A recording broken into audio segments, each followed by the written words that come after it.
ya había comentado, ¿qué tal semana la que ha afrontado el presidente Pedro Castillo? Se salvó de la vacancia y ciertamente la oposición no tenía los votos para que ello prosperara. Ha sido, como les digo, una semana en la que el presidente Pedro Castillo en realidad ha cosechado lo que ha sembrado en apenas 8 meses de gobierno. Un gobierno errático, un gobierno improvisado, un gobierno sin capacidad de reacción. Le censuraron, como era previsible, al ministro de Salud. Estamos esperando reemplazante y rogando que no sea más de lo mismo o peor, como ya nos tiene acostumbrado este gobierno. Pero los ojos del Ejecutivo, por supuesto, estaban puestos, o debieran haber estado puestos, en el estallido social a propósito de la paralización del sector de transportes, a los que se sumaron los agricultores, ¿no? El presidente no tuvo mejor idea que salir a señalar a los huelguistas, habiendo sido él sindicalista, la cabeza visible de la huelga magisterial que paralizó la educación durante 3 meses. En el año 2017 salió a decir, los que están paralizando están comprados. Y ardió la pampa, por supuesto, ¿no? Salieron a decirle, presidente, el pueblo te repudia, ese pueblo con el que él se llena la boca. ¿Y qué pasó además esta semana? En medio de todo eso, que ya era suficiente, ¿no es cierto?, para estar sumamente preocupado. Bueno, pues los sobrinísimos prófugos. Se dispuso la detención preliminar de los sobrinos del presidente, de Fray Vázquez y Gianmarco Castillo, y también de su ex secretario, de Bruno Pacheco, además de otras personas como el empresario Samir Villaverde, todos vinculados al caso que investiga la Fiscalía por la licitación en la que ganó este consorcio Puente Tarata 3, una licitación amañada, como afirma la Fiscalía. Al día de hoy, prófugos, y ya el Ministerio del Interior ha puesto precio por datos que den con su paradero para poder capturarlos. ¿Quiénes también siguen prófugos? Siguen prófugos Arturo Cárdenas Tobar, Pinturita, el brazo derecho de Vladimir Cerrón, miembro de esta presunta organización criminal enquistada en el gobierno regional de Junín para levantar fondos ilícitos y financiar la campaña ¿de quién? Del presidente Pedro Castillo. Como vemos, todos los caminos conducen a Palacio de Gobierno, a donde los sobrinos del presidente Pedro Castillo accedían con inusitada facilidad y con inusitada frecuencia. Un privilegio, pero ellos llegaban a cualquier hora del día o de la noche. Y entonces, ¿cómo está en el registro de visitas? Y claro, lo que presume la Fiscalía, en virtud de la versión de Carolín López, es que los sobrinísimos eran el enlace entre los empresarios que buscaban ganar licitaciones en el Ministerio de Transportes y Comunicaciones y el despacho presidencial. Richard Apolo.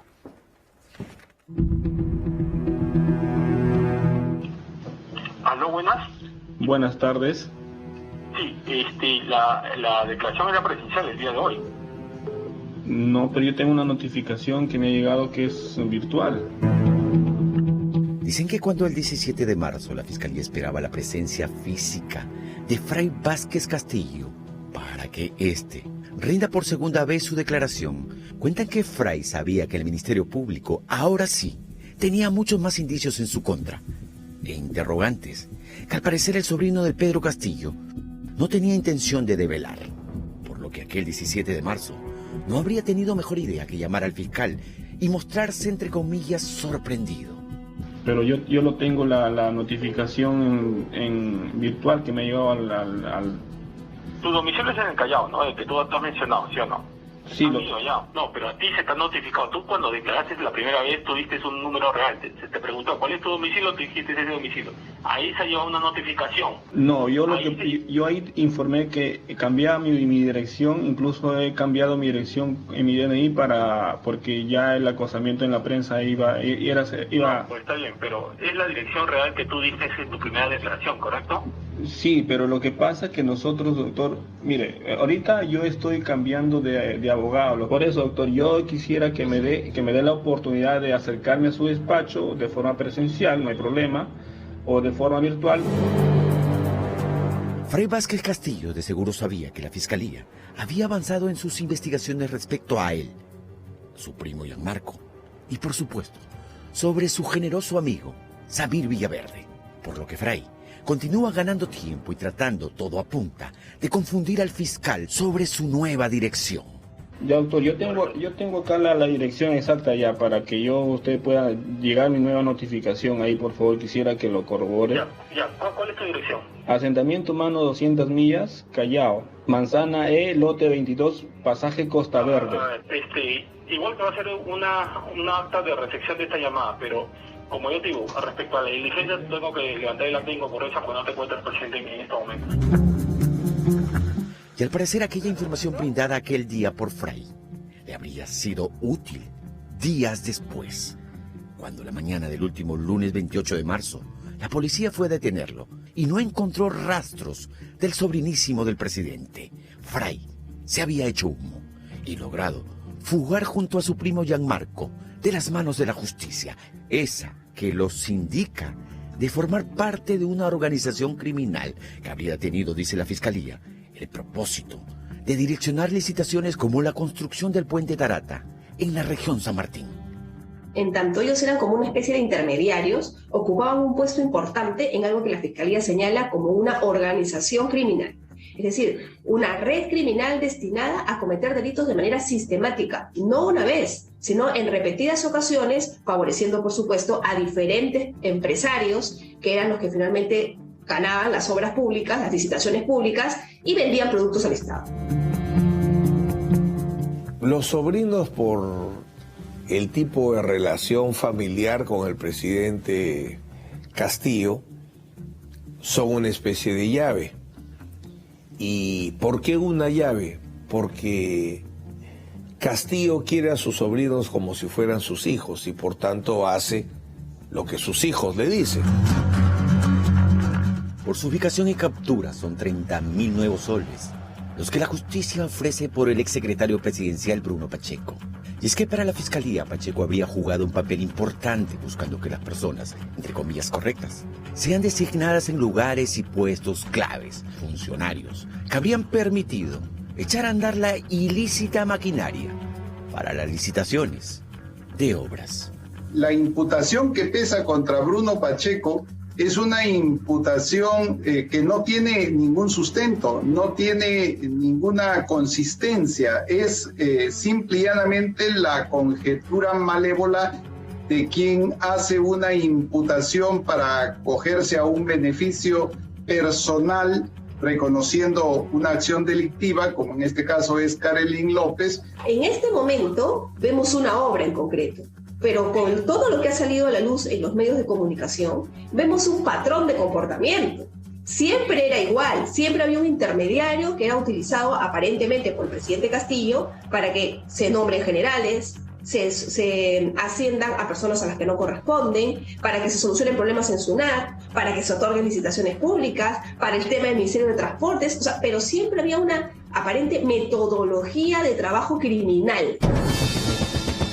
El Ministerio Público ha logrado, al parecer, armar el rompecabezas de cómo se habría gestado el direccionamiento de la licitación de la construcción del puente Tarata en San Martín, cuyo consorcio ganador en su momento habría recibido la ayuda de Bruno Pacheco, los sobrinos del presidente y de Samir Villaverde.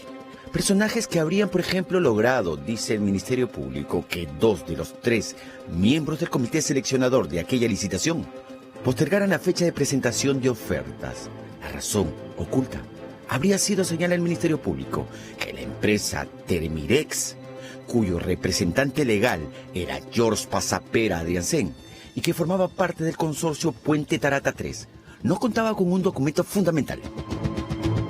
Es así que Víctor Valdivia y Edgar Vargas, sin mayor sustento, lograron que la fecha se amplíe, permitiendo con ello subsanar la documentación faltante y que ahora el consorcio Puente Tarata 3 quedará listo. Para entonces, Samir Villaverde, dice la fiscalía, ya tenía de su lado a los sobrinos del presidente Castillo y tenía en el despacho presidencial a un hombre clave, Bruno Pacheco. El negocio no tenía pierde. Tener de su lado a los sobrinos del presidente, señala la fiscalía, le habría permitido a Samir Villaverde moverse como pez en el agua, ofreciendo a empresarios obras direccionadas. Entonces, él tiene la cualidad de detectar el punto vulnerable de la familia Castillo y rápidamente capta a los sobrinos dándole vehículos BMW, a esos chicos darles un vehículo BMW, ponerles un buen departamento entre Magdalena, San Isidro, etc. Le abrió un mundo que lo lleva al MTC y al Ministerio de Vivienda. La declaración de Karelyn López habría permitido, al parecer, a la fiscalía tener información que luego ha ido cruzando y profundizando, que apuntarían a que habría existido una organización criminal para direccionar obras, en este caso, del Puente Tarata, cuya participación de los sobrinos de Pedro Castillo, investiga la Fiscalía, habría resultado fundamental. La aspirante a colaboradora dice para distraer la atención. No hay peor mentira que una verdad a medias. En este caso, lo que tendría que haber sería un indicio que mi patrocinado se habría, habría concertado ilícitamente con un funcionario público para favorecer a un tercero. Y eso no ha pasado, porque mi patrocinado ni es funcionario público, ni ha sido tampoco contratista del Estado. Y ahí hay una imprecisión en la que incurre el abogado, porque la colusión sanciona a dos partes. Sanciona al funcionario público que entrega la buena pro, claro, que es la persona que finalmente perjudica los intereses del Estado, pero también sanciona obligatoriamente al particular que se beneficia con esa buena pro, es decir, al empresario. Y en el caso de los sobrinos, ellos incluso iban como en una especie de representación de los empresarios, porque ellos prácticamente eran los que negociaban por el empresario. Según Karelin López Arredondo, Luis Elías Pasapera Adriancén, hermano de George Pasapera, cuya empresa formaba parte del consorcio Puente Tarata 3, le contó que en septiembre del año pasado, Samir Villaverde se le acercó y ofreció un listado de obras a ser adjudicadas en el Ministerio de Transporte y Comunicaciones. López contó además que buscando cruzar información respecto a Samir Villaverde y por qué éste aseguraba a los empresarios tener llegada para supuestamente direccionar obras, llamó a su viejo amigo y entonces poderoso secretario del despacho presidencial, Bruno Pacheco. Algo que dijo Karelin luego habría desatado la furia de Villaverde. Le dice, ya, toma nota, no hace ningún comentario. En la noche la llama y le dice, a ver, repíteme todito. Repite todo Karelin, escucha un carajo, etcétera, y le cuelgan a Karelin y hay un pleito, de Pacheco con quién sería. ¿No identifica con quién? Lo cierto es que haber preguntado significó que Lucho Pasapera la llame y le diga, Samir Villaverde se ha aparecido y me ha amenazado, que quién soy yo para estar averiguando quién es él. Y Bruno Pacheco le confirma lo mismo, le dice, no te metas con Samir Villaverde porque es una persona peligrosa y porque además los sobrinos se han enojado que tú estés metiendo la nariz en estos temas y le han pedido a su tío que no te deje entrar al Palacio de Gobierno. Para salirse de esta persecución, ella tiene que inventar, tiene que conjeturar, tiene que darle a la Fiscalía lo que a la Fiscalía le va a gustar. ¿Y qué cosa le va a gustar?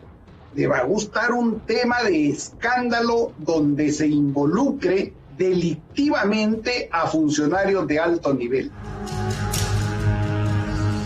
Según la Fiscalía, una fecha clave resulta el 6 de octubre del año pasado. No solo porque ese día 2 de los 3 miembros del comité seleccionador de la licitación decidieron sin sustento alguno postergar la presentación de ofertas para la licitación del Puente Tarata, sino además ese mismo día ocurrió, señala el Ministerio Público, una de las visitas por parte de Samir Villaverde a Bruno Pacheco en Palacio de Gobierno. ¿Dónde está la prueba que se reunieron para conspirar, para atrasar, para elucubrar la postergación de una licitación si él no tenía vela en esa licitación?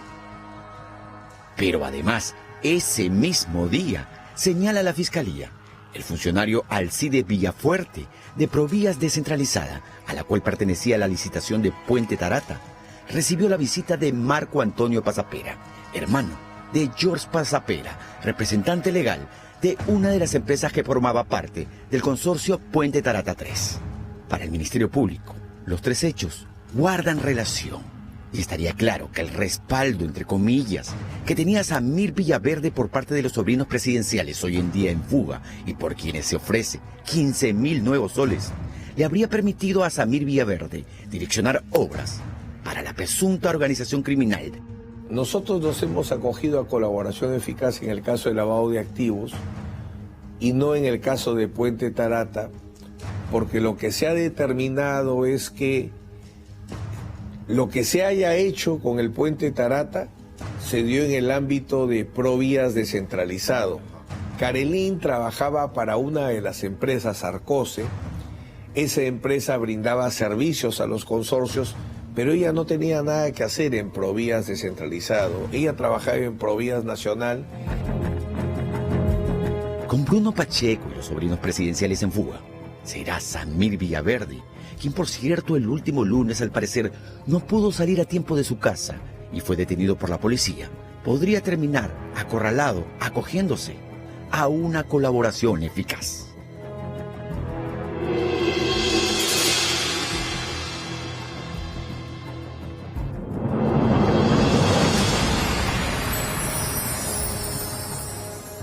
¿Qué gana Carolina López mintiendo, como señalan los abogados de todos los prófugos en este caso, que dicen que no son prófugos, pero lo son porque había una orden de presentarse a la Fiscalía y recordemos que uno de los sobrinos presentó prueba COVID falsa, presentan direcciones fiscales, que es la dirección que consignas en una investigación fiscal, te van y te buscan y no estás. Entonces, ¿qué conseguiría Carolina López mintiendo?